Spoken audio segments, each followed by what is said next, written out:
Okay, good evening. Welcome everybody to our capital raising boot camp. This is week 1. How many of you are ready to be a magnet for money? Say yes. How many of you are ready to really take your project or your dream to the next level? Say yes. Yeah.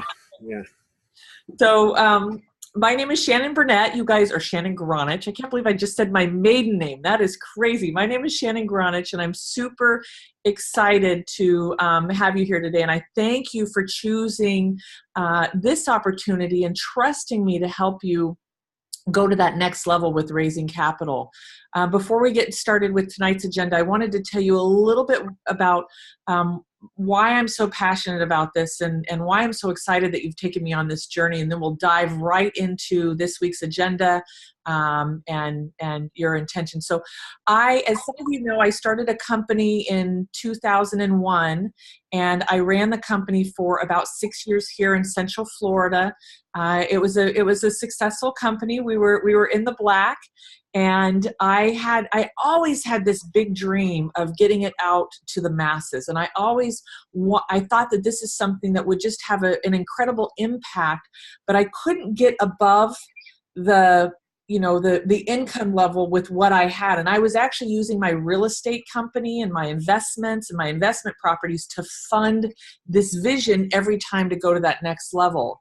And then I got involved with an organization where they specialize in helping you raise capital. And I got to go peer-to-peer with individuals that were raising capital. Now, it took me over a year to where I even came out of the chute saying, I want to raise capital, I want to do this. But during that time, I got to really see some incredible projects get into Walmart, get into production, just the leaders growing to this level of leadership that it takes to run a company and run a multi-million-dollar company. And I got to see a few people that had the SEC involved in their business. And it was really quite scary and a little bit nerve-wracking, because I love them and I love their project. And each one of them had one investor that got upset and contacted the SEC. And during this journey of each one of them, they all spent about 12 months with the SEC in their business, in their records, in all of their aspects, and every single one of them got off. They had no charges, they kept going, and they got a thumbs up, you're doing a great job, keep moving forward.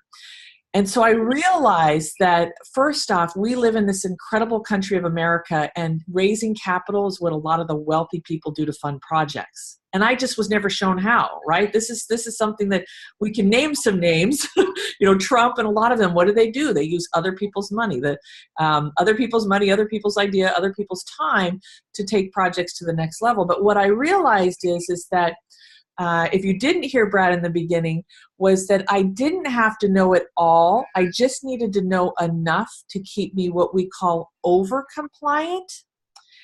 And as long as I stayed over compliant, that I could go forward and hire the people that knew how to do it.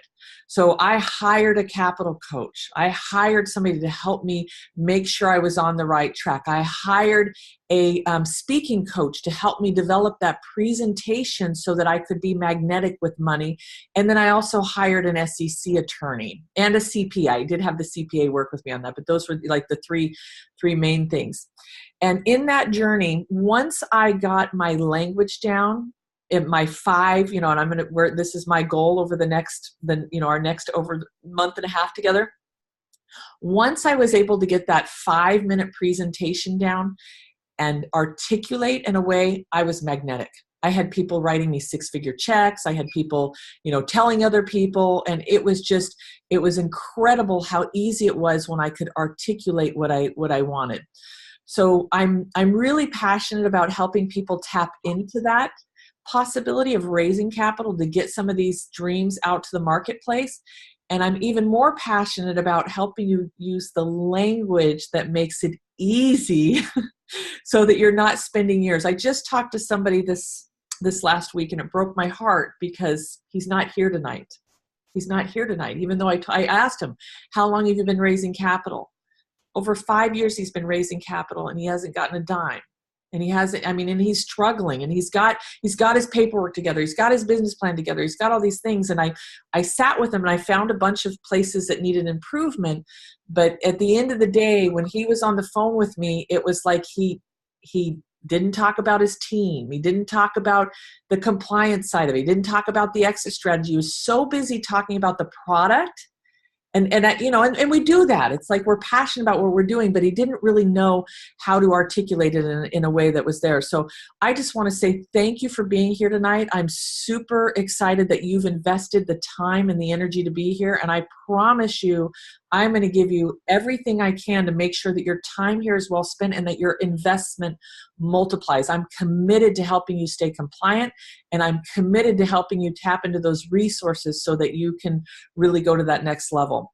Now, the agenda for tonight is I wanted to have each one of you, in a moment, you're going to share who you are and why you're here. And I'd like to hear your intention for what's the end in mind? When we're done with this, what do you want to have happen? But before we get started, I want to share my intention and what my goal is for each one of you. So tonight, I'm going to go through this capital checklist. And if you don't have the capital raising checklist, I think each one of you have this. If you don't, does everybody have this? Okay. George, I'll tell you how to go get that. Just give me just a minute because it's on. Maybe you can Google Shannon Gronich, or I can send it to you after. Shannon Gronich, Business Acceleration Summit, and then just put capital checklist. If you just type those words, it should come up. If not, I will send it to you. And I want to go through the capital checklist with each one of you. And I want to share with you how, did I just lose somebody? I think we did. I want to share with you how to use this, because there's some of you are here and you don't have the funding. Each one of you are at different places. Some of you are here and you're able to move forward and hire people and get help and work on building that, what I call your magic folder. Some of you are here in what I would call that pre-seed funding or seed funding, and you need help to get that initial $100,000 or $250,000. And so I want to talk to you about those two different routes and how that works.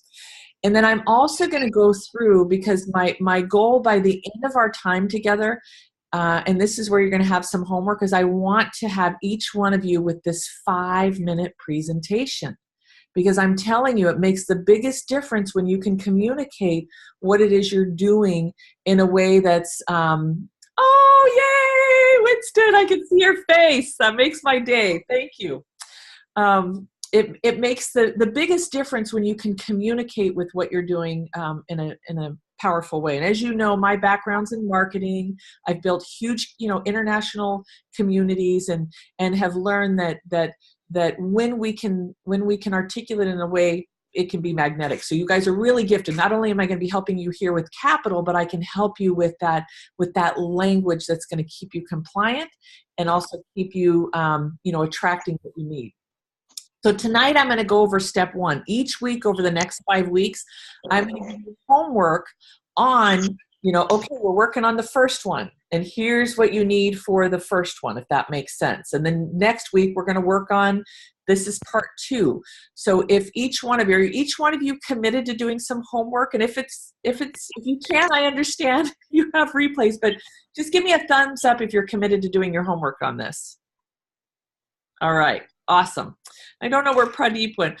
Pradeep is one of my clients that I've worked with, and I've helped him put together his capital kit. And he's right now where we're tweaking his language. So I told him he has to be here so that I can help him with this 5-minute thing.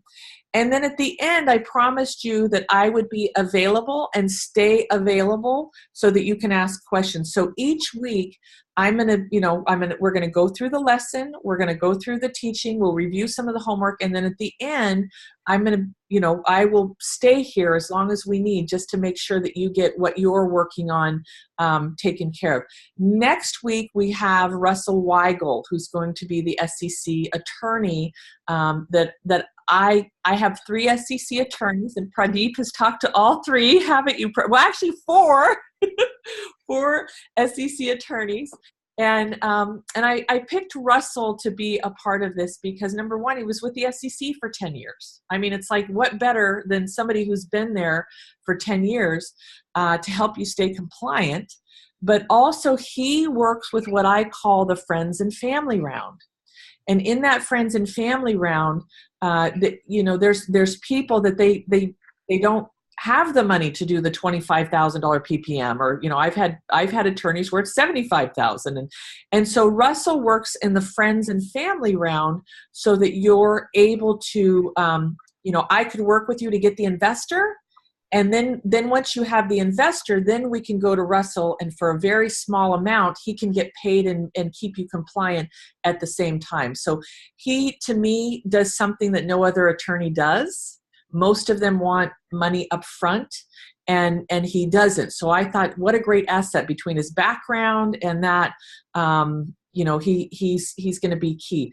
I would like if each one of you could read the book before next week. And if not, it's not that big of a deal, but my hopes is that we can really spend time diving in on where you're at. I also have the week 3, the patent attorney. The 4th week, we're going to go through building your capital team, investor relations, and then week 5, crafting we'll finalize that 5-finger presentation. Now, I've added a 6th week, and it's a bonus, so you can come or not come, but I figured it would be a bonus, and I have an individual that's helped raise hundreds of millions of dollars, and he is going to come and answer questions about this Q&A, and he is also, I'm going to encourage you to share with him your 5-minute presentation so that he can give you feedback, because he's another incredible wordsmith with that. Now, I am going to talk just a little bit about sponsorship, because I want you to know that, yes, this is a capital class, and there are many ways to bring in capital. There are numerous ways to bring in capital. And so I want to make sure that you don't feel stuffed in this box of I have to give equity in my company, because there's lots of ways. So I am going to touch on that a little bit as we go along, because it's the same thing. The language is the same. The package is similar. You don't have to be as compliant. But I do want to make sure that you learn some of these other options, because many of you, like I know Pradeep and George and Brad, I know we're kind of at the beginning of you, and Winston, I'm still getting to know what project. Many of you can be doing both at the same time. Now, you wouldn't present both at the same time, but you may say, this is a person I want to talk to about sponsorship, or this is a person I want to talk to about investment. So I just want you to have limitless opportunities, because one of the things that knowing this skill has done for me is it's just opened up my mind so that I realize how resourceful things are. I've been able to fund a book. I've been able to fund a lot of projects that these skills have allowed me to do, if that makes sense. So yay! And then each week we'll go through those 5, the 5-minute, 1 minute each thing. So I'll give you that homework. So a couple of agreements before we get started. And you can just give me a thumbs up. The agreement is that what is said here is 100% confidential, and there will be no taking of ideas or taking of other projects. It's really, and I invite you, I didn't get the NDA done yet. The attorney's doing the final draft on that. I wanted to do kind of a group NDA, non-compete, not a non-disclosure, but a non-compete too is the biggest thing. So if everybody can give me a thumbs up that they're agreeing to non-compete and non-disclosure. Okay. Now, we do want to, there are going to be aspects that we do want to disclose, because one of the cool things that's happening here is as you get started in this process, you're gonna start talking to people, and I want you to start thinking about, wow, this might be a good person for Pradeep, or this might be a good person for George. So we do want to be doing some sharing of each other's projects as we start getting more comfortable, and that. But we'll do that. There's certain things we can share and not share. So please let us know when you converse if there's any trade secrets. Don't feel like you have to say it. But if there's things that you're like, this absolutely needs to be confidential, please let us know so that we can be in that agreement. So everybody's okay with that? We've got that? Perfect. The next thing is obviously showing up and just, even if it gets uncomfortable, that you stay with it until the end. That you do the entire program and you do your homework the best that you can, even if there's fears that come up. And for me, what came up when I was going through this process was not being good enough, being embarrassed to share in front of other people because it would be wrong. There's a lot of different things that I've seen come up with people. And so I just want, if you can give me a thumbs up that you'll be committed to just showing up at 100%.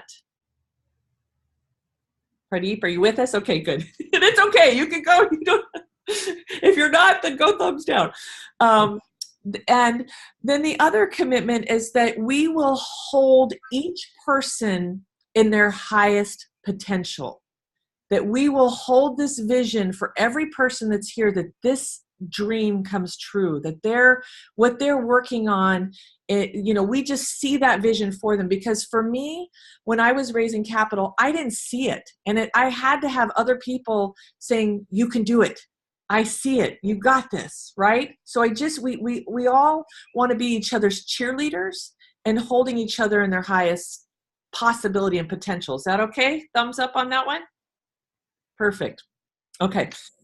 And then the last thing is to be, well, there's two more. Be coachable. And I know each one of you are here because you're here to be coachable, but to be coachable, be open. And please don't take it personal if I cut you off. I need your permission to be able to cut you off, because time is very sensitive here. And in this capital language, you need to learn how to be quick, clear, and concise. So I need everybody's permission. If you can raise your hand and say, yes, I'm okay, and I'll still love you if you cut me off. Okay, because this is part of learning that. Yes, I love it, George. I love hearts. This is a big part of that new skill. And so I just need you to be coachable and be okay with me saying, okay, George, we're okay, Pradeep. Because when you're talking to an investor, you have one time to make a good impression. One time to make a good impression. And my goal here is that you make that best first impression and learn how to do that. And then the last thing, just want to make sure I'm clear here, is that it's okay to be perfectly imperfect. That I can fumble and bumble, and that each one of us can fumble and bumble, and that it's, that we're here to learn together. Oh, and one more. I am not an attorney. I am not I am just an individual who's had experience with helping other people raise capital, raising capital, and I've spent at least 100 hours in educating myself with attorneys and with high-level training. And so I need to know that you will be 100% responsible for your own business and your own choices. I do not want you to abdicate it to me. I want you to know that I'm going to give you information, but at the end of the day, you're going to hear me a few times, we need to check with an attorney, right? Because the laws, they just passed laws last May that changed a lot of things. And when I raised capital, it was some time ago. And so I'm going to tell you what I know. And I probably worked in that gray area. And I tend to do some things in that gray area. And so I just want you to know that I'm going to say, and this is why we have Russell, right? So just, and I'll just share with you. I mean, and Pradeep's heard this, and thank you, Pradeep, for being here. I can't wait. The world needs what you have. So Pradeep has heard me say this. I have a promissory note. So in the beginning, if you're doing that seed round and you don't have all of your stuff together, you're just needing to get a little bit of capital to get your business plan done with financials, to maybe hire an attorney or hire a coach. And if you're in that round, we do what we call is a promissory note. And I have a promissory note that my mentor gave me. And I used the promissory note. And when it came to getting compliant, yes, I raised money on it, but I had to pay a little bit of more money to go clean it up. So I've had 2 other people where I've given them this promissory note, and now I'm very hesitant to give it out unless you promise me. Pradeep knows I'm like, I'm going to give this to you, and you have to promise me that you will not use it and you will not do anything unless you use an SEC attorney. An SEC attorney. Because what's happened is, over the last 10 years of me doing this, is I've given this to individuals. They go out and they raise $25,000 like that, right? I work with them on their language. They go get the first $25,000, then they go get another $25,000, then they go get another $50,000, and then they get the money to go get the attorney, and they have to spend a chunk of money. They have to re-engineer the stock. They have to do all kinds of things that if they had used an SEC attorney and did that on the front, they could have saved time, money, and believe me, a lot of headaches on the front end. So you'll hear me a few times saying I'm not an attorney, and just make sure that everything that you do is with an SEC attorney. Now, I have people that have used corporate attorneys, and I love corporate attorneys, but they have no idea about how to engineer stocks. They have no idea. I mean, it's a whole other arena. And so I'm very big on working with people that are specialized. And if for some reason you don't resonate with Russell, I have 3 other people that you can interview and one is another one that was with the SEC for 8 years. So I feel like I've got some remarkable people that you can call on. And because you're a part of this, I can get you on the phone with some of them to be able to connect. With that. So enough about me. Thank you. Is everybody excited? Are you excited? Or is it just me? I'm excited. I'm excited all the time. I love talking about capital. I love talking about raising money.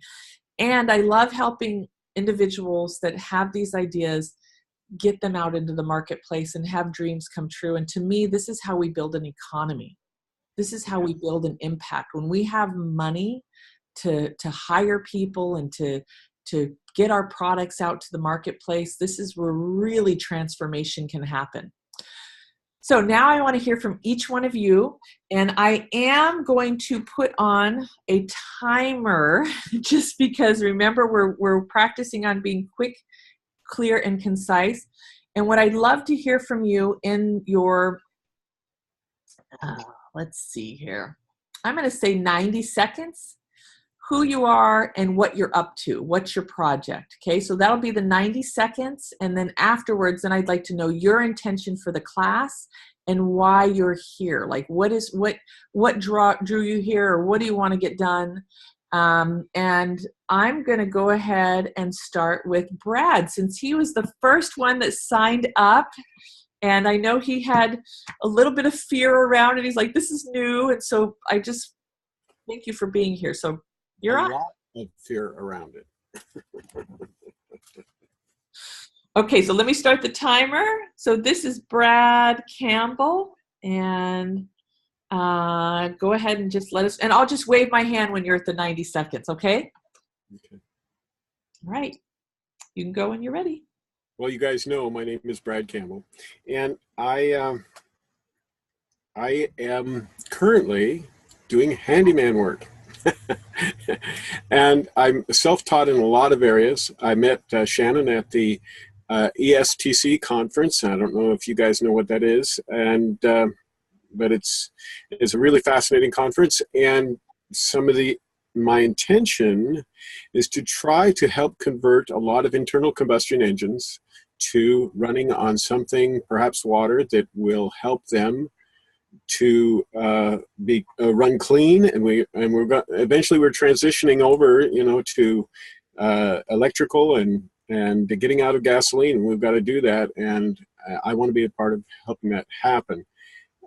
So I've educated myself going through the conference and reading all copious amounts of stuff online, and doing a lot of studies. I'm self-taught in a number of different areas, and so I consider myself sort of a pseudo-scientist, studying edge scientific information, and let's see, and an engineer. I've been trying to develop little prototypes of this and that, and this is tremendously scary for me, tremendously. And I've been, functioning at a low financial level for most of my life, and to step into these big numbers is like, oh my God.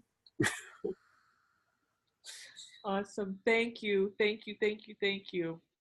Thank you for being vulnerable, because it definitely, I have to say, some of my greatest personal growth, spiritual growth, and business growth was when I decided to raise capital, because you're asking people to believe in you. You're sharing a vision, and as much as it's, I had to kind of learn to separate myself and go, okay, this is your job. But thank you, Brad, for giving that a voice, and so glad you're here. And you did great. That was exactly 90 seconds. Okay, George, my dear friend, who also has another amazing project. You're up. George, you got to turn your microphone on. Oh, we can't hear you. Your mic is down in the corner on the left, if it's like mine.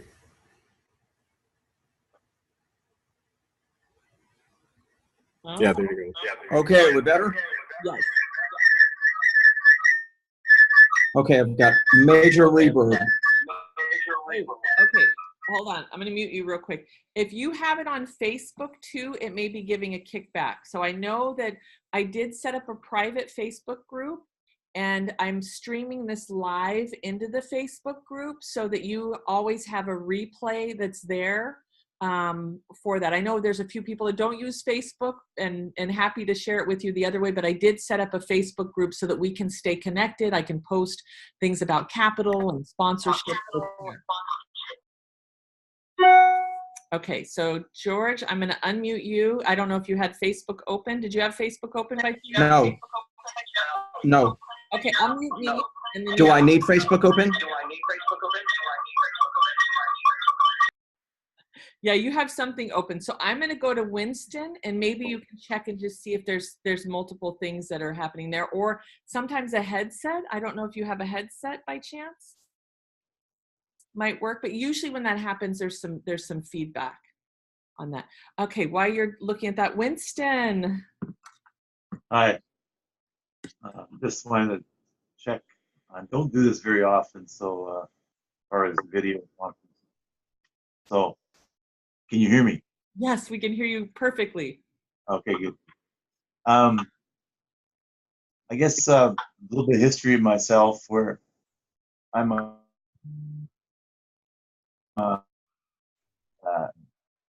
business for all my life, more or less, right? And right now I manage a small manufacturing facility, and I've always been an inventor. I got 5 or 6 patents in different areas. So that's about me anyway. Kind of mechanical. That's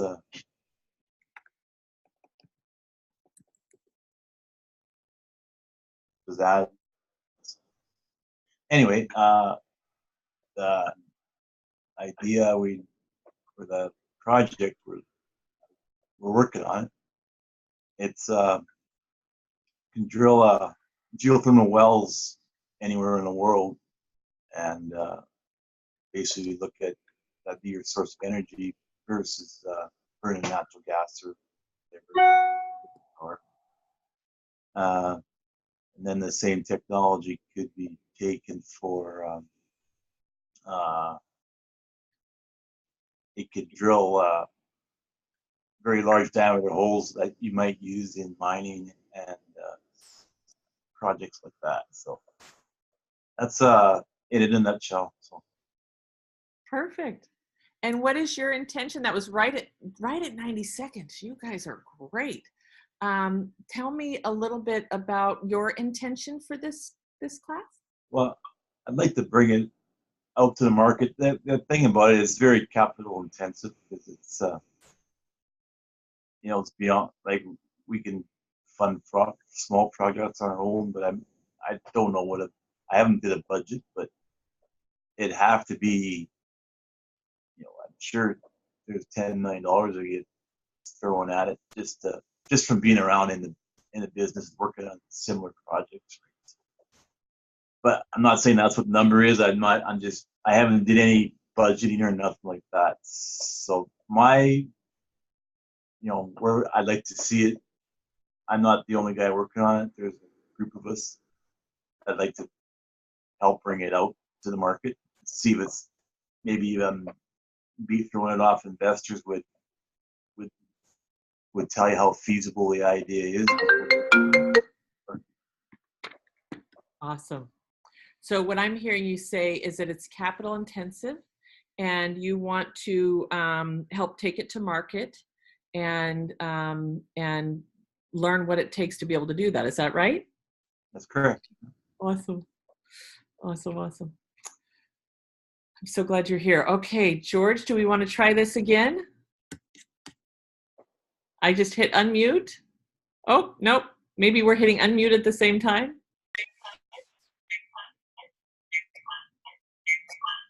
I don't know what's happening. So maybe, I think it's because, hold on. So maybe log in and out. I don't know. Let's see. Okay, George. Oh, now it's really quiet. George, can you talk? Because it's unmuted and there's no background. Shannon, I have to go. I have to go. Okay, it's working now, by the way. Okay. Okay. I have. Okay, perfect. All right, Pradeep. And I'm going to do a little introduction for Pradeep, by the way. Sorry, Pradeep. And you're probably hitting unmute at the same time. So Pradeep just did my 6-month business acceleration program, and it's been incredible. Pradeep is absolutely been one of the most remarkable students. He is not only really coachable, but he takes action immediately. When I met him, he'd already raised $400,000 on his own with friends and family, and he is now has business plan with financials. He has a strong team together. He just launched his product. Like, it has been such a blessing, Pradeep, to watch you on this journey and be with you, and you get it done. I mean, there's times where I'm like, do you ever sleep? Because one of the things is, you may have noticed with the capital checklist, is that there's a lot of moving parts, isn't there, Pradeep? Yes. Yes. So I just have to tell you, hats off to you, because it took me probably 3 times as long to get all of the things done that you did in record time for as big as your project is, because it's a big one. So here, I'll turn it over to you. Thank you, Shannon. Thank you very much. I mean, I was glad to meet you. And it was a good journey, sir. And we have a long way to go together. So I'm on a mission to change the world. So a platform that I'm developing is to bring a social change. So how many of you feel like volunteering is a feeling good activity? You can raise your hands if you feel that way. And if you feel any other way, just say it, please. I would like to hear if you feel it any other way. If not, okay. That is my intention is to change that thinking process about volunteering, because it's a global economy, it's a global world, globalization is very important in this century, and we need a community that is connecting to each other globally. And volunteering is one of those things that can do change our mindset, how uh, we can get together. So I'm on a mission to change that, and we just released a platform for volunteering activity. And we are working on marketing, promotion for that one, and getting into educational institutions, colleges, schools, and as well as we are talking to some blood banks also, because blood donation is a volunteering activity too. So that we are talking to blood banks, and also we are talking to businesses. Sorry, thank you. That's okay. No. Go ahead and tell them your website. My website is sahave.org, sahave.org. Please take a look at it. Okay, awesome. So I'm Pradeep, is it okay if I use this as an example? Do you mind? Sure. Okay. So when I first met Pradeep, he was sharing this incredible vision, and I want to share with you just a little bit of language differencing. Now, I know there's different modules, but one of the things that attracted me most to this was Pradeep has and I just say like this, the founder came from a nonprofit, very high level, multi-million-dollar organization. And what he discovered is that many nonprofits don't have the resources and funding to be able to accomplish their mission. And they lack not only the IT, they lack the resources for volunteering, and they lack the resources to get what they need in their organization. So he's built a platform that has all of these aspects so that all of these nonprofits can connect with their needs without having hundreds of millions of dollars in budget. So can you hear the difference in the language? Yes. Okay. Shannon, I would have used that language, but I'm more focused in my mind right now on volunteering and blood donation modules that we just recently released.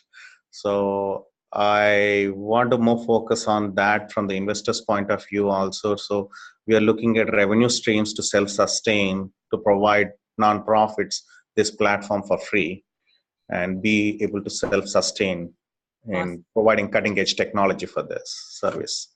Awesome. So even though that's what you want to focus on, this is where we have to be mindful of what's going to attract the money. Right. So there is a difference with this. So we'll talk about that more as we go along, Pradeep. But I kind of wanted to share with you guys so that you can see and kind of feel how for investors, because when I've said that to people, and I know Pradeep came to my event and he had somebody say, go talk to this investor. It's like people can get that language. So Pradeep, at the end of the day, we want to say 100% the truth, right? This is about 100% the truth, but we want to say what's going to be magnetic for the money, right? Yes, that's true. Okay, awesome. So thank you. Don't we have an awesome team here? Isn't this going to be great? And I have a couple more people that are on the fence. Yes, thumbs up for all of you. We have a couple more people on the fence that may come in a little bit as we go along. So the first thing, let me get right into the homework real quick, just so that you know what it is that we're going to work on in this week for next week with that 5-finger presentation. I'm going to send each of you this article that my mentor wrote. So my mentor that showed me this process, his name is Chris Salter, and he was a Montessori school music teacher, and he got laid off. And he didn't know what to do, and he was passionate about teaching children music, and he wanted to create a product that would help anybody learn it. So he ended up learning the language of capital, and he developed a video game with a keyboard that you plug in that literally you can be playing Bach and Mozart and anything within 3 minutes. It's remarkable. He raised over $15 million. He's done contracts with Sony. I mean, it's incredible all that he accomplished. And he's somebody that when you finish your 5-minute presentation, he will get on the phone with anybody that I'm working with to coach you for no charge. So that's another incredible thing, but you know, we want to get you to a certain point. So he shared this with me, and he helped me and he coached me, and it was life-changing, and he eventually wrote a blog on it. So I'm going to share with you the blog, but we're going to go through each week on what's each one. And please don't move ahead. It's going to be key that you just stay in what we're working on. So the first one we're working on is the thumb. And the idea of this is so that when you're doing your presentation, you can be, behind. I used to be behind my back going, okay, my thumb is this, my forefinger is this, and that way it keeps you on target. But the thumb is, what's your project, your product, or your service? In 1 minute, you need to be able to paint a picture, use a metaphor, make it powerful, clear and concise, so that they can share it easily. And then you want to, this is where you also talk about the marketplace. How big is it? Who is it? This is where you can do numbers and stats. So I'm going to invite you to not worry about the 60 seconds right now, because I'm going to help you wordsmith it. It's okay if it's 3 to 5 minutes. I'd like it if it's 60 seconds, but sometimes when you put things down, I can cut it out and just, craft it in a way that'll help you. So this first week, and next week, it would be great if you can just, what's my project? What's my product? If you can paint a picture and talk about the market, any stats that you have. And I tend to focus on the problem. You don't have, it doesn't have to be that way. And Pradeep, we've worked on this. Do you care just for 60 seconds sharing some of the stats that you've discovered on this journey? Yes. Yeah. The more Sahavi is when I started working on this and I looked at stats, it's just in US, we have about 1 million nonprofit organizations who are suffering with this problem. Then I started looking into, if this is the case with the developed country, most advanced country in the world, what should be the case in underdeveloped countries? So I started looking into other countries around the world, and then I see this as an epidemic issue with all nonprofit organizations around the world. So that is when I started thinking like, okay, this should be a global platform, not just for US. Awesome. So you hear he focused on the number of nonprofits. It could be, the revenue opportunity. I know in mine, I used to talk about, because we worked in the complementary medicine realm, we would talk about this as a $3 trillion industry. And so your job this week is just to be looking at some of the stats, some of the problems that you're the solution for, or even the income potential that's there.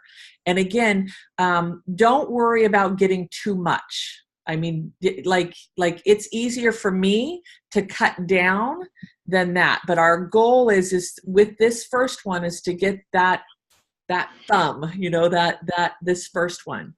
Any questions about this first part? Nope. Okay. Awesome. So let's talk about the capital raising checklist. And let me talk about George, because I can talk about you, George. And George, I think your mic's working now. Okay. So if you want to talk, I'm okay. I'm happy to hear from you. George has WHPN, which George works to bring the education that most Fortune 500 companies have and bringing it to the average Joe, the average company, and dispersing information that, some of these leaders are in their 80s and 90s, and he's helping get that information out to the masses. He's aligned with the university. Oh, has it changed? Has it evolved? Am I doing okay? I still can't hear you. I'm so sorry. Oh, you can call in. Yes, you can call in. I don't know where the number is, but sorry. So he is in. You can hear me. I know you can hear, but I can't hear you. But if you type, then I can read. So the one thing is, he is he's at the pre-launch, he's at the beta, and Pradeep is at the beta, is actually just launched and doing beta. So you want to know, where are you at in the cycle, right? Some of you are still at a napkin idea, and that's perfect. You can still raise capital for a napkin idea. Some of you are in R&D and you're ready to go to, manufacturing, and some of you have done the R&D and you're ready to get to the marketplace. So it's really key to identify where are you at in that cycle, so that you can identify your milestones. So in this capital raising checklist, if I didn't get it from you, I guess another piece of homework is I would love to see what all you. Oh, sorry, I'm muting you again. Oh. How many times can you hear me say because I would love to see your assessment of where you're at. Because again, you don't have to have everything on this list to raise capital, but when I had everything on this list together, that's when I started getting the 6 figures. Does that make sense? People were able to write the big checks. So one of the first things that you want to do is really look at, where are you at? Create that list of milestones. Create that list of accomplishments. Brad, I know that you're at the beginning. You may say, I've been studying this for 10 years, or I've aligned with this particular person. I know Aaron Murakami, who has this technology. You can talk about partnerships that you have, or people that you're in relationships that you're harnessing. So really putting together that list of milestones and accomplishments, that's going to be key for being magnetic with raising capital. Also remember to include your team. Now in this, on this call, I'm going to really encourage you to look at building your advisory team. Now I said advisory team, I did not say board of advisors, and there's a big difference. A board of advisors or board of directors, they have legal responsibility. They have legal, they're legally responsible for what happens to the company. And what really made me accelerate this quickly was starting to have those list of advisors. So right now I am on your advisory team. Every single one of you, you can count me as part of your advisory team. Look at him, thumbs up. And so you want to start thinking about, who could you get to be on your advisory team? And I'm going to invite you to stretch and think about people that are scary, just as scary as it is to maybe be raising capital. Who could you ask to support you? I went to the vice president of marketing with WebMD, and that was huge for me. I ended up stretching and asking people that most people would be too scared to ask. And I'm going to invite you to really look at who could be on your advisory team, who is on your advisory team. And if you don't have an advisory team, I'm going to also send you a great book. And I think, Pradeep, you've been given the advisory book, right? Has anybody else? Okay. Yes. So this advisory book is how to get high-level advisors to work for you for free and help you attract money and what you need for your business. Do you want to know that? Yes. So that's going to be one of the things that I want you to really look at and focus on over the next few weeks, is who can be on my advisory team. Now, I'd like you to read this first before you start. Like right now, I just want you to identify them. I just want you to start thinking about them. I want you to get them down on a list. I want you to be looking at, is there, key players? Like, I also think that it's good to look at people with different skills. Because like, if I had everybody with marketing, if I did WebMD and all these people in marketing, that's not going to help me take the company nationwide like it did. I needed people that were good with strategy. I needed people that were good with legal. I needed people that distribution and team building. So be thinking about that. And if it comes to mind, put it down, right? If there's something that comes to mind, put it down. And it's okay to have some friends and family, but the one rule is is that you want to make sure that you have people that are going to be honest and upfront, right? That are going to not sugarcoat things, and give you great feedback, and they're willing to give you at least an hour a month, or a half hour a month, and it'll go through that in the book a little more. So we want to be thinking about our advisory team, and these are people that can help you attract money and help you attract building the company. On my advisory team, I listed, now an attorney is not on your board, right? But I was able to say, hey, I have an SEC attorney who was with the SEC for 7 years. So all of those things, as we go through the 5-finger, they're going to want to know who's on your team. So we want to start identifying that. Now, I'm not going to be working with you to build your board. I do have experts that I can help you and I can, connect you with. I do have some experience in building your board, but that's not going to be my focus just yet. My focus is on some of these other things. Who has a board in place? Let me just ask you that question. Raise your hand if you have a board. Okay, awesome.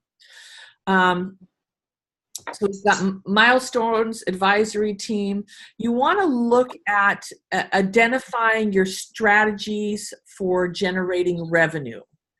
Strategies for generating revenue. Now, I know from going to the Energetic Conference, and this is just my opinion, I didn't talk to everybody, but it seemed like there's some great things that were really stuck in R&D, research and development, and they haven't gotten to that next level. And some of that, I think, is being able to identify what are the possible revenue streams. How are we going to distribute this? What are we going to do?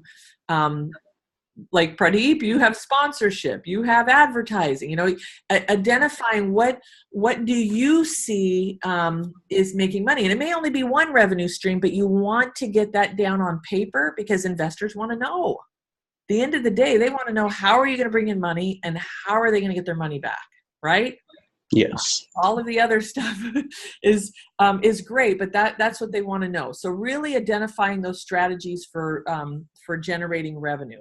And what's great is in this, if you're all of this stuff, and I know some of you are not doing Facebook, but feel free to put this stuff in Facebook because I'll give you feedback when I can. Now that's above and beyond what's here, right?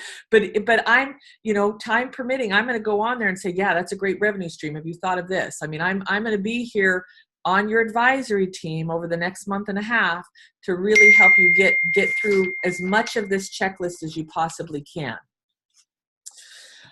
You want to identify your short-term and long-term financial needs.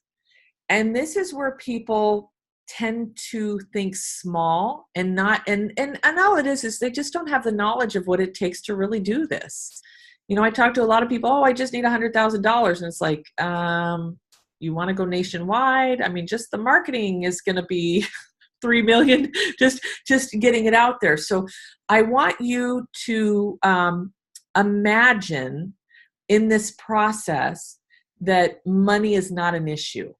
Like you could have everything you wanted. It just, looking at the end in mind of I'm able to do the national campaign. I'm able to hire the SEC attorney. I'm able to just think of everything that's possible. And this is going to be really key for developing that, what I call investor grade business plan. And so I also work with Pradeep, and it was great. Pradeep ended up having the resources to hire somebody to do the business plan with him. He didn't do it for him, and I don't think you should ever hire anybody to do it for you. I think it needs to be done with you. But when I worked with this person, and I've known him for about 10 years, and George, you know him, he hired Paul Hoyt. I was very clear because there's people that do investor grade, and he can do investor grade, but I wanted it to be an operational plan. So I'm going to encourage each and every one of you that when you're looking at these financials or you're looking at your plan, we're going to make it investor grade so that it's clear of what you need financially. But we also want to make sure that this is your map. Really, all a plan is a map, This is what we're doing. This is how we're going to distribute it. This is how we're going to pay that back. So start identifying your short-term and long-term financial needs. And I'm really big, and Pradeep heard this big time, is you got to pay yourself first, because investors want to know that, unless you're sitting on money and you're okay, you don't need to have the income. They want to know that if I'm going to hand you money, that you're going to be able to stay focused on the goal. And if you have to go get a job in a year because you haven't paid yourself, then you're not able to take this to the finish line. So I know that there's some people I've ran into that said, oh, you don't do that. Don't listen to them. I'm sorry. It's that you have to pay yourself. It's a necessity for the company to thrive. Now, in the beginning, I only took $4,000 a month. I didn't take a ton of money, right? I hear people taking 10 grand, 20 grand, whatever.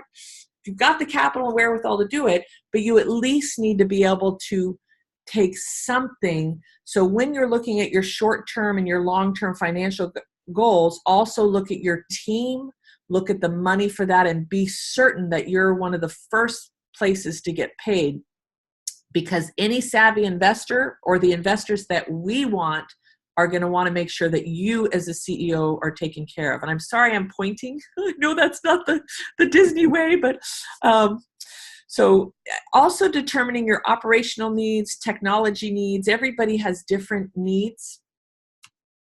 George says he has a board meeting in 8 minutes. So George, I can 5 minutes and counting. So George, did you want to say anything before you go? Let's try this.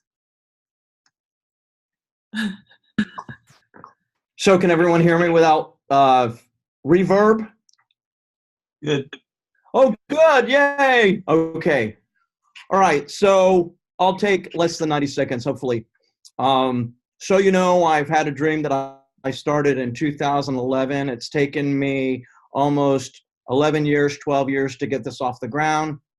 I lost my corporate job in 2006 and made a decree with myself and God that I would do something great for the world. And I put myself in poverty to do that. So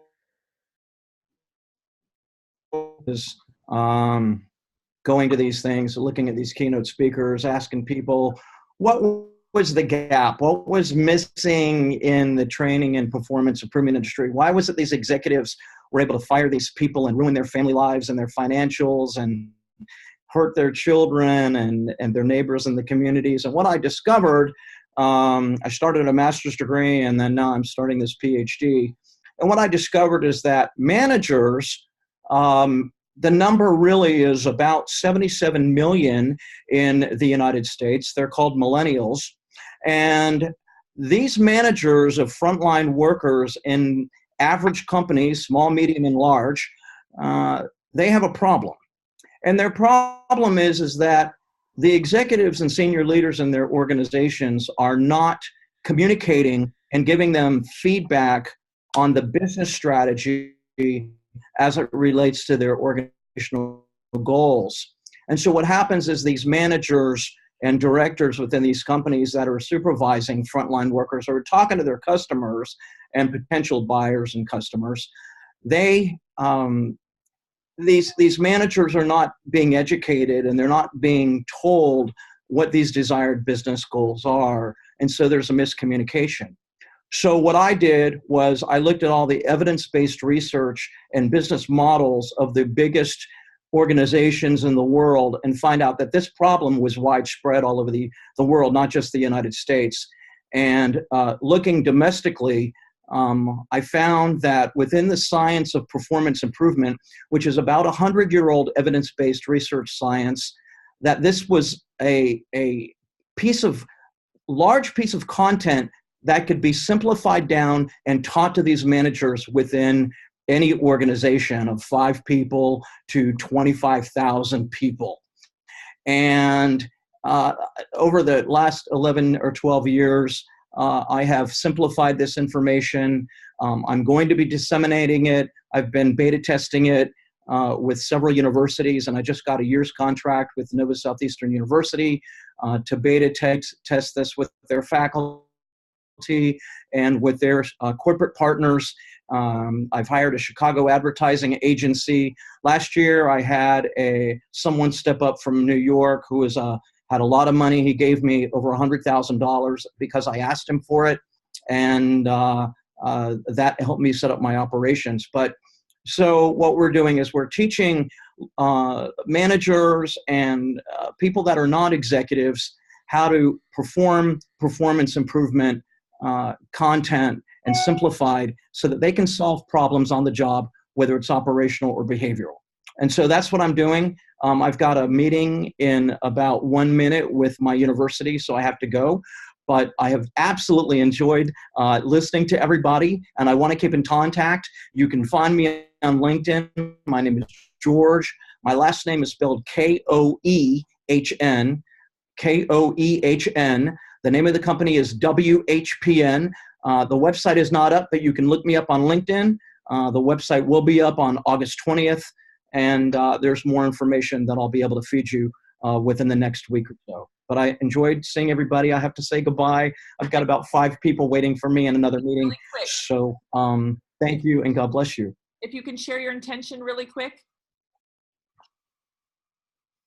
My intention is to raise capital.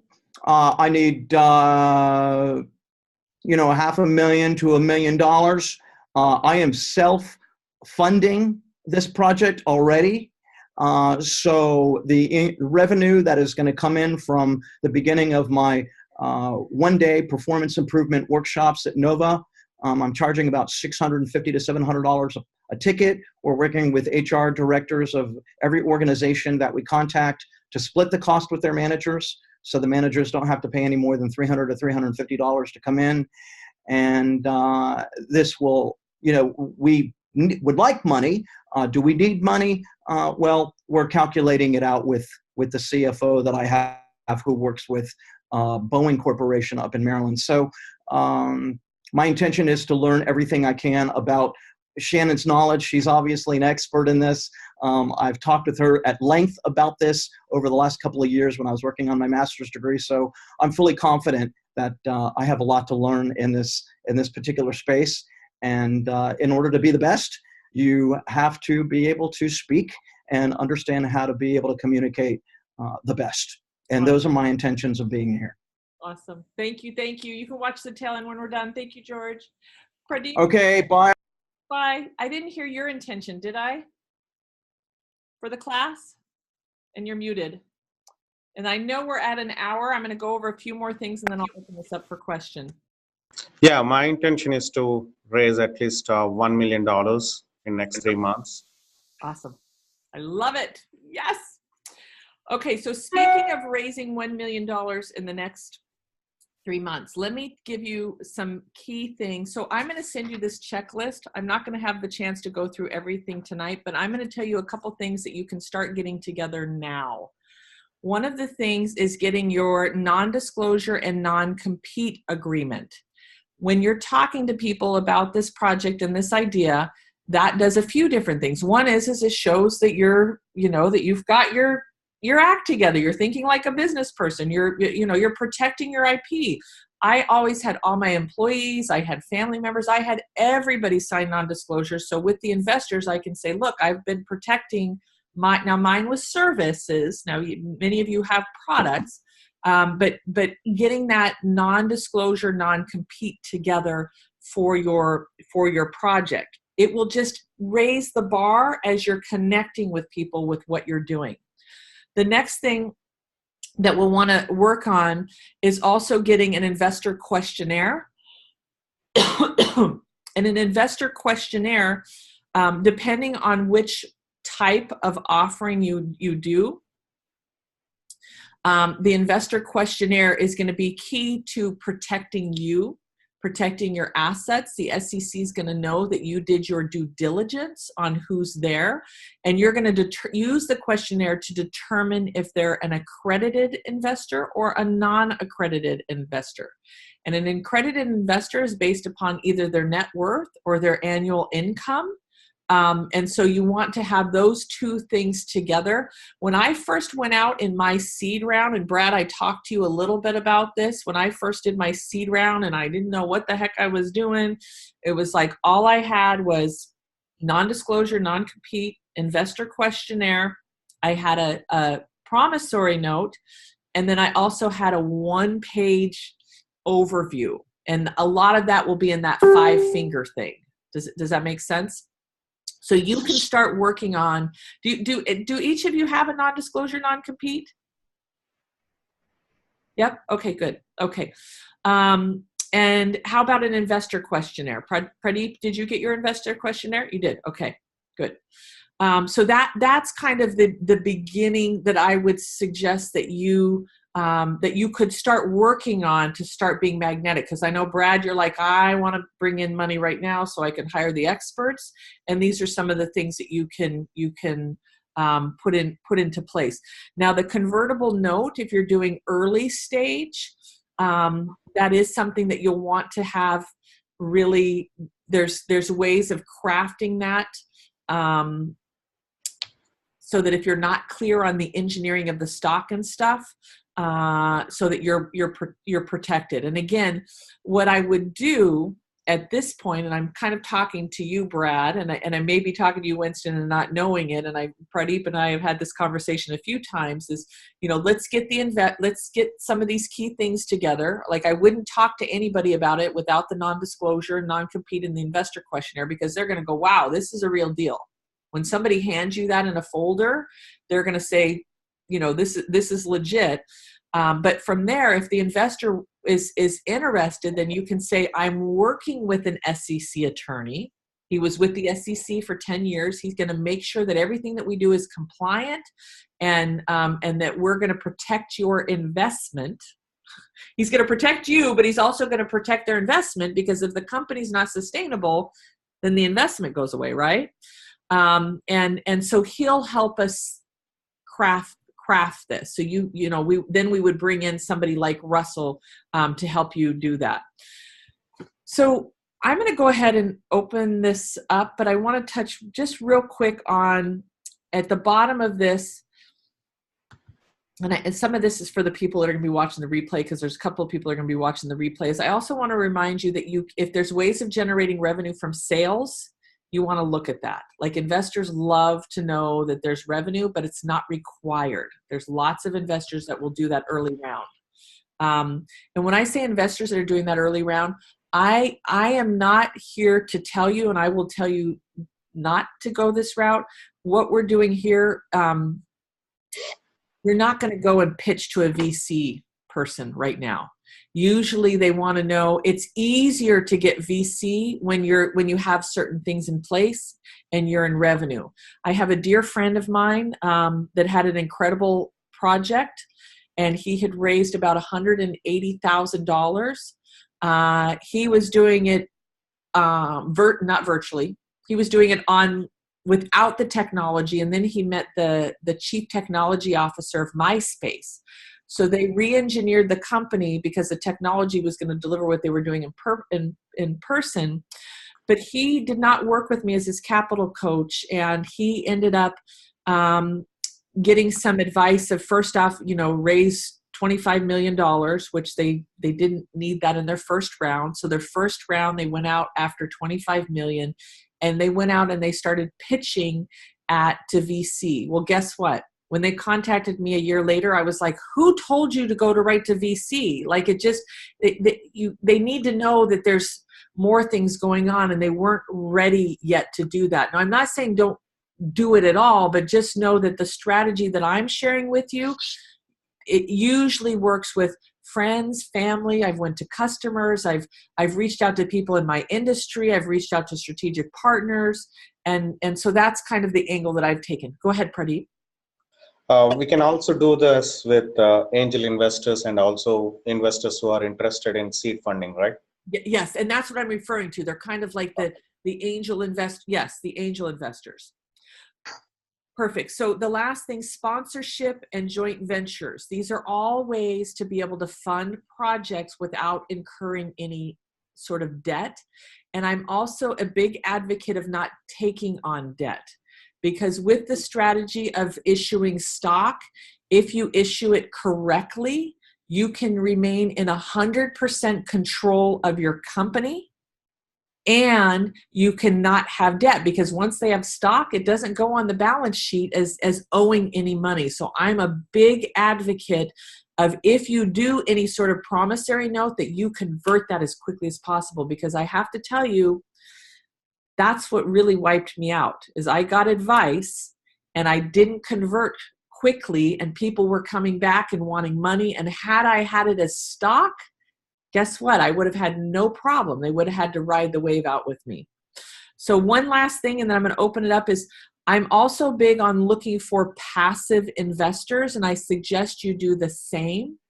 Passive investors are not going to be telling you what to do, not going to be having their nose in your business, not going to be, you want people that are going to trust you and believe in you and trust your team. And that's where building this, they're going to go, okay, I trust this person, I'm going to give them the money. Now, you may have people that say, I want board position, and that's where you're going to need legal help or guidance. And I'm not saying don't ever do it, but I always specifically look for passive investors that have money, that are going to be back on the sidelines getting the good news.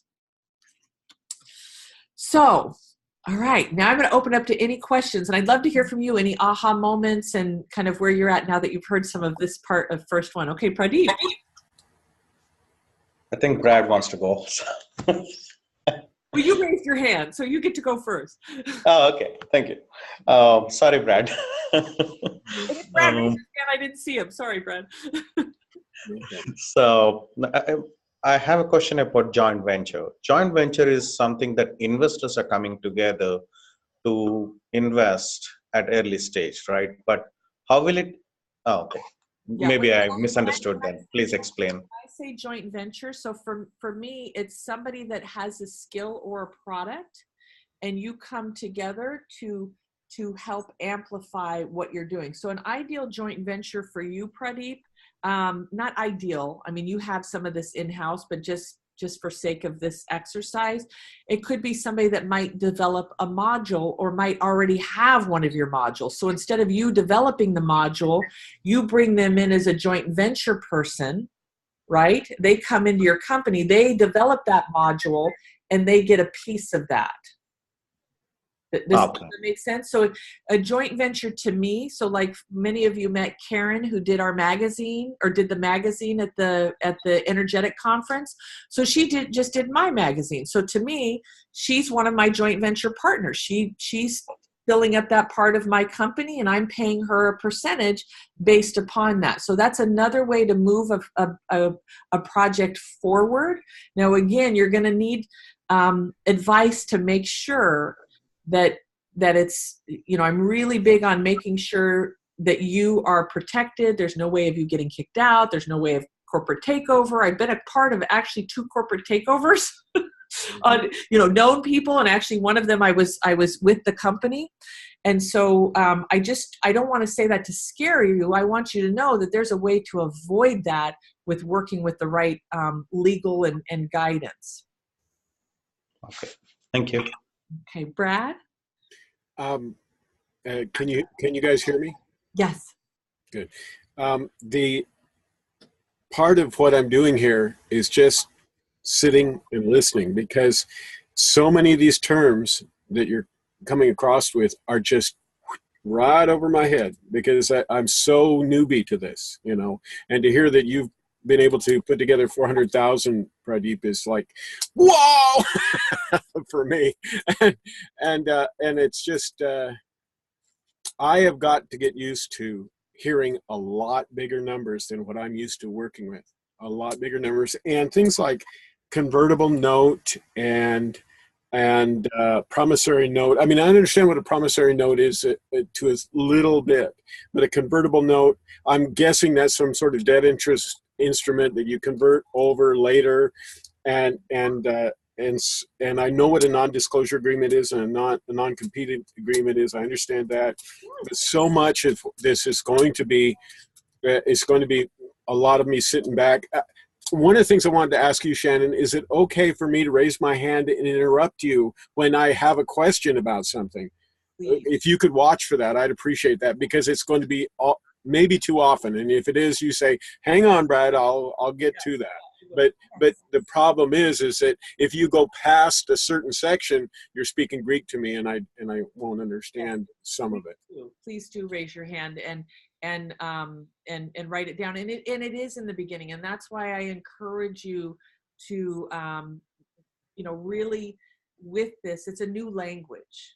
It's really a new language. So maybe you look at things online where there's investment groups, or start reading things about raising capital. Like you want to start just taking some time every day, even if it's just 10 minutes a day, spending on learning this new language by reading it or discovering it. And remember, I said it took me about a year. I was paralyzed because I'm like, what the heck? What is, I didn't even know what a they call it NDNC. I was like, what's an NDNC? Non-disclosure, non-compete, and PPM and subscription agreement. So just so you know, a PPM is what they call is a private placement memorandum. And that's what they use when and it's not a public offering like an IPO or a public stock offering. This is a private stock offering. Some people for short terms will call it a subscription agreement. So that's one of the things that you'll be hearing from with Russell next week too. And when people have, when people have that in place, you're even more magnetic. I have a dear friend, and if I remember you mentioning that. What's that? I remember you mentioning that.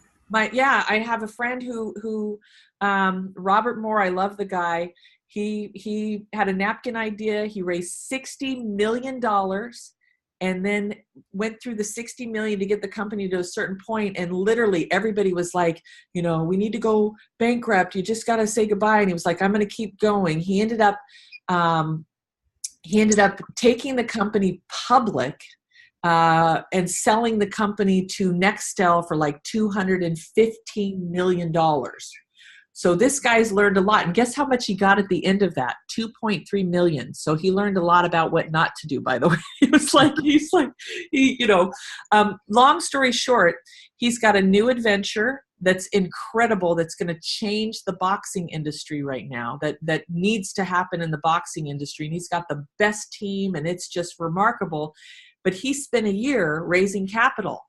And he's in Las Vegas, and he knows all these head people. Nobody in 1 year's time, he did not get a penny. And he discovered that he needed to have the PPM. So finally, once he got the PPM in place, then he started getting people to do that higher level. Now, I'm letting you know that don't think you have to have the PPM to do this. You can get some smaller amounts. There's many ways to this journey, right? But if you're looking like Winston, where you're multi-millions here with what you're doing, our goal is to get you to that PPM. Pradeep, you've heard me say, I think you need a PPM. So that's one of the things that we want to look at in your plan, and we can work on the bridge with Russell of going, okay, I've got this first one, and Russell's great. He can work with you on all the different steps until you can get there and actually pay for it. So yes, raise your hand, and if I don't see you, just wave and do two hands. I guess I got a question. Yes. So in just speaking right on what you were talking about, there is so if there is about a number of stages that we got to go through, because it's like heavy duty R&D, and then maybe you build a prototype on a smaller version and go to the next, let's say there's 5 or 6 steps through it before you can actually start creating capital or creating revenue, I guess you call it. Is there that's the part where I'm drawing a bit of a blank, is how that would actually follow through without, you say, by like what you mentioned before, without totally not getting rewarded at the end of like for all the people that started it. So, and I don't. How would that say that last part one more time? I just want to make sure. Well, I guess the further you go down with your project, and you start raising more and more cash to get, because every step is bigger and bigger, but obviously your people are more. It's more promising that it'll get finished, right? So, can you hear me okay? Or Yes. Yeah. No, I'm following you now. Yeah. Okay. I wanted to make sure I understood the question. So then, every step you go, of course, the founders get diluted a little bit by bit, which is, it's fair. But at the end of the day, so when you finally sell the first 5 units, or you make your first sale, you've gone through 5 or 6 dilutions, as you want to call it that. And is there a way to keep that kind of to a minimum, to keep the founders interested in, because they got to stay to the end more or less, or else you're going to be trying to find new people halfway through the task, right? Yeah, that's a really good question. So let me just repeat back to you what I think you're saying. You're asking, is there a way to engineer this so that you can protect the interests of the founders and the longevity of the project to get the capital that you need to help get it to the finish line and make it worthwhile for everybody along the way? That's correct. And then obviously early investors might get rewarded Yes, they more do. than Yeah. So investors that just come in for the last round or whatever. That's the part where I draw a little bit of, I understand a general concept, but all the details, I draw very little on the details, right? yeah, and that's where you need help, and Pradeep remembers this. It's like you get stuck in the engineering of the stock and what happens. So what I have found, and again, let me do my disclosure, you need to have an attorney. So this is where I had 3 people help me. I had a capital coach, somebody that had raised capital. I had my CPA, and I had my securities attorney help me with engineering the stock, because all 3 of them have a different level of expertise. And I felt that I had to have all 3 of them in the room, because there's tax consequences, right? And then if you're doing stock options for staff, and so there's, you really want to have all 3. But in the beginning, that initial round, you always, this is the founders round. And so what I did, and again, we need to question an attorney, but what I did is I discounted the stock and made it really, really appealing for them, so that they got it, because I did a promissory note, so that they got interest, and when they converted, they got a substantially discounted stock off the initial offering. And then there's rounds. So you want to engineer it in a way. So let's say you do 10 million shares, and this is why setting the corporation up front is key. If you have 10 million shares, you may only issue, 1 million in the first round. Does that make sense? Yeah. And then the next round you might issue. So the dilution, you're not going to just do the first round with the 10 million. Like, we want to be very strategic with, if we do 10% of the company, how do we get the absolute most out of that, so that you can protect the investors and have minimal dilution and get as far as you can. And that's where some people in the marketplace, you're going to get investors that say, oh, you're saying your valuation is X amount of dollars, you're ludicrous. Right. You may get that, and you might have to go find somebody that says, I get it, and I'm willing to do the future vision. So it's definitely where you're at is where it's normal. And in the beginning, what I do is I just focus on some basic notes or something to get some of the capital in, and then I would work with an attorney and work with the team to figure out the long-term structure. And that's where on this I talk about identify your short-term and long-term financial needs. If we know your financial needs, if we know without a shadow of a doubt you need 10 million, I'm probably going to say, let's ask for 15, right? I'm going to say, because it always takes a little longer and a little more. Then we would engineer your stock so that you could raise that in specific rounds and have it really take care of those founders along the way. Gotcha. Yeah. Is that helpful? Oh, very helpful. Yep. I'm pretty makes it a little clearer now. So Okay. obviously, lots of blanks to fill in. But yes, and I have to tell you, this is where most people get stuck in their PPM, and it's because they don't know how to engineer the stock. And I always just say, take that, just figure out that first 10%. And again, this is a great question for Russell next week. Like, this would be a great one to ask him, but like, figure out what your total raise is, what you need, and just get that first piece taken care of, so that you can move forward. Because you don't have to, in that first round, you don't have to say, and I don't even know if legally you can say, well, in our second round, it's going to be X amount of share. I don't think you can do that legally. I don't think you want to do that. I think you can talk about ideals if things go as planned, but then you can go to the attorney after that first round and go, okay, we've closed the first round. Some regulations are going to require you to do a breather, meaning you have to pause from raising capital. So we have to look at that in your capital strategy too. And then you can go out with a new round at a higher amount and things like that. Okay. So yeah, it's Pradeep. We've had this, we've spent, this is the one that it's definitely doable. I mean, people do it, but it's a common question. Sure. Well, thank you. Yeah. Anybody else? What else? Comments, questions? Go ahead, Brad. Okay. One of my challenges is, and I can sense it and feel it in myself, is that I have been so adverse to finances in general that I find myself constantly doing, subconsciously, without even, paying attention to it, dodging, learning, dodging, reviewing checklists, all this sort of thing.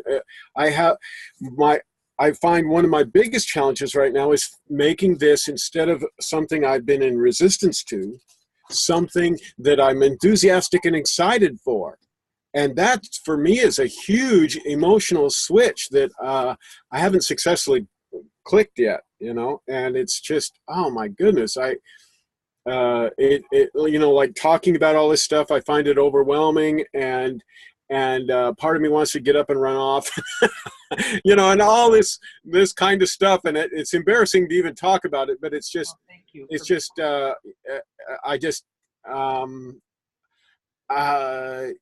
just being in this and listening to everybody talk and stuff has been helpful.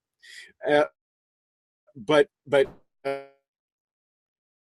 I guess I need to steep myself in it more, and probably if I have a personal income coming in, that would probably raise my enthusiasm level considerably. But getting over that initial hump and this resistance, and at least talking it out and helping to deactivate it or defuse it by at least acknowledging it is important. That's probably the biggest toughie for me right now, I guess. Well, thank you for being vulnerable. I know that money it's a thing that, some people say we don't talk about money, and there's all kinds of, everybody has their own journey with that process on different levels. So I really admire you for being upfront. And are you open to hearing some of the things that I've done to break through that? Yes. Okay. So I shared one with you earlier, is that it's just taking that 10 to 30 minutes a day to make myself read something about it, to learn something about it, because with confidence helped me start going, okay, I'm not, I'm getting a little bit of confidence around that. I've also have a couple of people, and I'm happy to connect you with some of them, that helped me identify where in my past there was certain challenges around money. I don't know. I mean, every one of us may have certain things that happen in our family or bankruptcy. I don't know what everybody's story is, but I know everybody. I mean, raise your hand. Has everybody had something with money? Or is it just me? Okay. So we've all had things with money, and I've reached out to what I would call intuitive advisors, or I had a prosperity teacher for a while that I worked with. I think I gave you one of my books, and there's a prosperity teacher in there. So I just started kind of saying, okay, even if it's uncomfortable, I'm going to show up and I'm going to commit to learning and reading about this every day. And I just, I subscribed to things. I started picking up the Wall Street Journal. I started looking at investor things just to get comfortable with it. And then I started, engaging and getting clear on what's coming up. I think, Brad, I'll connect you with Ostara. She's somebody that's really great on a spiritual and energetic level. If you're open to some of that, it's been really helpful for me and other people. And just being real with where you're at. Like it's great that you're being honest, and I love that you said, knowing that there's room to be able to get excited about it. Does that make sense? Yes. Yeah. So I just want to let you know that you're surrounded with people that want to raise money. Like that right there is raising up your information. Like once I started surrounding myself with other people that are raising money or wanting to raise money, it was awesome, because here I've got my buddies that are in it with me together, and I knew I wasn't alone, and I could go to them and say, what do you do about that? Or what do you do about this? And that's my hopes for this group, is that as we grow, that we join each other's capital teams, because I'm going to talk to you about capital teams, and Pradeep's going to meet somebody and they're going to say, no, I'm not looking for your project, but they might be looking for Winston's project. Right. And so just being mindful that you're in the right place, and just you being here, like it's raising that consciousness for you right now. Good. Winston, I feel like you might be able to contribute to this for some reason. Well, I don't know if I can contribute, but I've been in business all my life. So what Brad's talking about is it's you do learn by doing, and you just like I jumped in it when I was young with just small, doing whatever, and now today we got 15, 20 employees or people working with us, and but it's but yeah, so all the stuff you talk about, you learn by doing. Like when I was I've had bank notes for $1 million, and I don't want to go down that road anymore. And I don't want to be the guy that's 100% behind it and responsible for everybody that's got to contribute to pay it back, because the banks aren't the most friendly people to deal with. And so I've been there, and we do reasonably well, but do we make enough to fund a huge project? No. And the R&D, I've done lots of R&D, just pocketed it, out of cash flow, and it is the toughest, most heartbreaking thing when you build something that doesn't work. And I've done it a few times, and it's just there's millions of dollars went down the drain that maybe I should have went out and found some funding for it. So but yeah, just learn by doing, and it is and then what I like about Shannon is that her advisory team, that's really important, and always make time for them if wherever you have to. So other than that, that's and I guess if anybody wants tips on manufacturing parts out of steel or plastic, they can always ask. Okay. I know that intimate. I don't know if any of you guys are doing any projects like that, but I can definitely tell you what I might be able to save you a few heartaches. Thank you, Winston. Awesome. Thank you, Winston. You're welcome. So Brad, was that helpful? I think so. Once again, I have to listen and try to understand. One of the things I realize that I am probably going to at some point, I definitely, if I continue in this course, I'm definitely in some point going to need some suggestions from you, Winston, about manufacturing, because this whatever I'm going to put together to help convert people's engines is going to require kits and whatever, that's going to require components that need probably going to have plastics in them and things like that, so that I can build a kit for each individual vehicle that will be something that a mechanic, for example, could put on the vehicle to convert it. And I don't know. I am so in the dark about how much it would take to develop, how much money it would take to develop a assembly line or a manufacturing line or any of that kind of thing. It's just, I have no idea. I'm clueless on that. Well, first, I'll just say it quickly. Just the first thing is get 3 or 4 built, get some tests in, and see it work with your own eyes, and then Right. Once you see that, then you know how much you can risk and how much you should get people to throw in. Right. Because you'll see it with your eyes and you'll believe it, or you say, oh well, maybe it's not worth it, or whatever. Yeah. Get a couple of prototypes that are working and functioning effectively. Correct, and that's where I can help you out. I'm not really a mass manufacturer, but definitely good for prototypes and stuff like that. Awesome. And I have some resources for manufacturing. So that will be one of the things when you start looking at your financial needs. So Brad, I just invite you to doodle, like mind map. I don't know about you, but I love just drawing out ideas, and as you're drawing them out, start, oh, I need to figure out this price, and not like, I know it's, oh, I don't know this, but it's like maybe shifting that to excitement. Oh, I get to figure out what this price is. And oh, I get to, let me see what I can find out about this, and more from that place of wonderment and discovery, because everybody here, Pradeep's been doing this for a while, and Winston, you've been in this for a while. They all start out with not knowing, right? Didn't you all not know?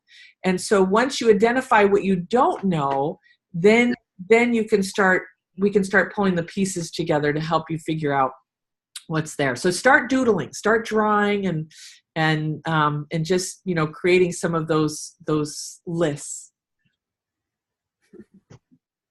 Well, like there was a checklist that what is that piece of paper? Hold up that piece of paper. I'll send it to you again. This is what I gave out for free at the conference. It's a capital raising checklist. Capital raising checklist. And I looked down that checklist, and I think there was 3 things that I had some idea what you were talking about. It's like the rest of it is like, huh?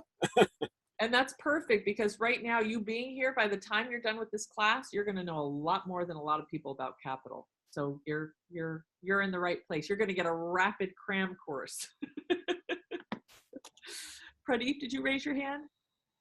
Nope. Okay. So I'm just going to check in real quick on any aha moments or takeaways, Pradeep, as we say our farewells. And you're muted, so we can't hear you if you're thinking about. And real quick before we do that, just homework. So homework is the thumb. The thumb. What's the 1 minute product, service, the marketplace stats? And don't worry about the 1 minute. Remember, don't worry about the 1 minute. Just start gathering that data so that we can pull that together.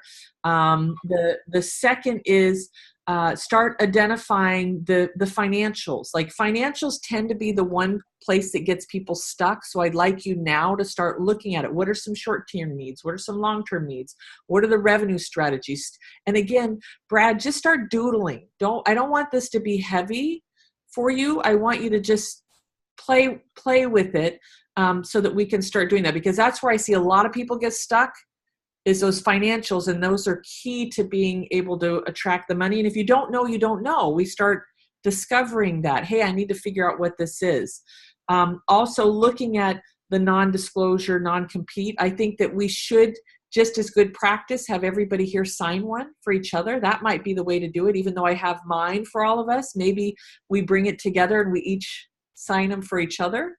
And then that investor questionnaire. And I'm going to be thinking of the list of advisors. I gave you a lot. I hope it's okay. This is a boot camp. Be thinking about those advisors that you want to work with, and start making that list, and count me on. I'm one of your advisors right now. Okay, Pradeep. Ta-da.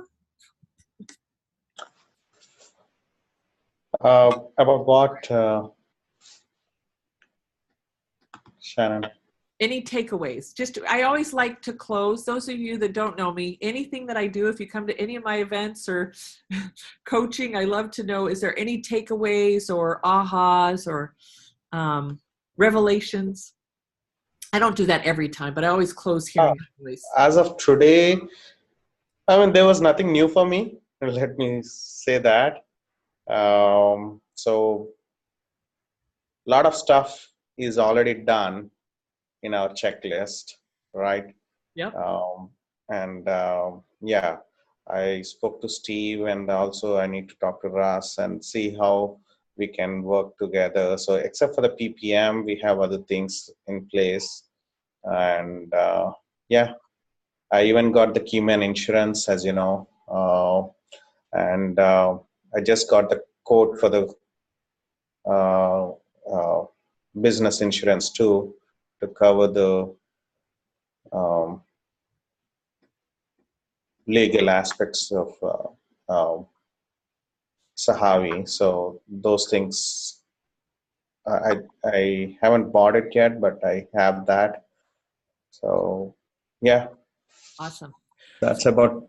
So Pradeep, even though most of the checklist is done, I would like you to go through and just check it off and fill it out and send it back to me, because there are a couple things that I want to work with you that I know is recruiting, training, and the support. The capital team is one thing that I would see, and also I haven't dove into personally your investor communication and record keeping strategy to remain compliant. That is not there yet. I agree with you. So that's something we have to work. Yeah. And so, also, it's been, there's a strategy change also so some more revenue streams coming in, focusing on that. So I have to update on, I have to update business plan accordingly. So, and financials. Okay. Awesome. Okay. So if you're okay still filling this out, because I want to make sure with each. Yes. And it's great. Pradeep in the beginning, do you remember in the beginning where you're like, I don't know what to I have to secure my IP. It was, yeah. So I just kudos to you, and thank you for being a part of this, Pradeep, because you're really this Brad. You had a lot of burden from my side. This is kind I of. was just observing things. This was an end result of a lot of hard work of us working together. So thank you, Pradeep, for coming. Okay, Winston. My takeaway. Well, I guess it's I like working with people that kind of like what you're saying with your group or whatever, you get involved in that group, and like I'm in Canada, you guys are, you're in Florida, I'm wherever the other guys are at. I have no idea. It's quite a ways apart, and still seems to work. This system seems to work okay. I've had Skype meetings and stuff before, but this seems to work okay. And I guess it's a common goal that everybody's trying to accomplish the same thing. So it kind of gets a little bit of synergy going, and could be exciting. So. Awesome. Thank you for being here. Yeah. Okay. Anything else? No, that's good for me. Okay. Perfect. Brad? Well, it's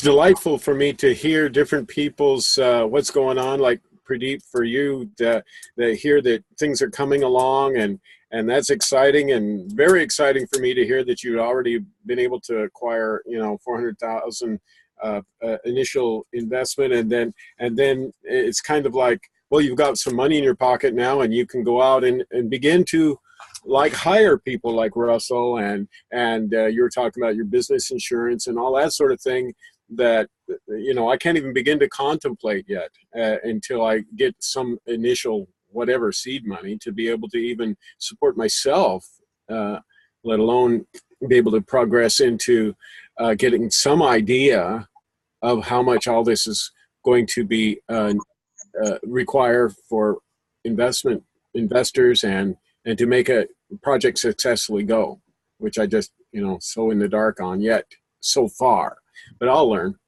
Yes, you will. I'll learn. Awesome. Great. So I want to thank each and every one of you for allowing me to spend tonight with you. And I'm so excited about next week. Is everybody okay with me extending the program a little bit? Yes. Yes. Okay. Okay, good. And I will go ahead and send you out the 5-finger blog, the 5-minute thing, but just remember, it's Brad, especially for you, this is just knowledge and education and information on language, because my commitment to each one of you is I wanted to help fill that gap with the communication, because no matter if it's a napkin idea or you're where Pradeep is and you already have all the stuff together, it's you can raise capital now. And it's being able to share that vision, share what you're up to. And so I'm committed to helping each one of you that by the end, at least have that 5-minute piece together. You also in this program have that 1-hour coaching with me. Do you remember I said you get 1 hour Yes. with me? You can split it up. I did make the suggestion that you use that on the tail end, but you can decide whatever you want. But I think the best use is with the language part of it. And also I did make that offer with Chris Salter too. So please take me up on that and say, hey, you told me I could talk to that one guy who would listen to my pitch. He's as sweet as can be. And Chris who? Chris Salter. You'll get his blog. I'll send that to you. So I'm going to be posting everything in the Facebook, and then I know I'll also put together an email that will share some of these other resources. And my goal in the Facebook is to continue to give you those articles to read, so that Brad, you can start going and looking and learning. And just, I would say, just to tell yourself, I don't need to know this all right now. I just got to take it in. And on some level, you know,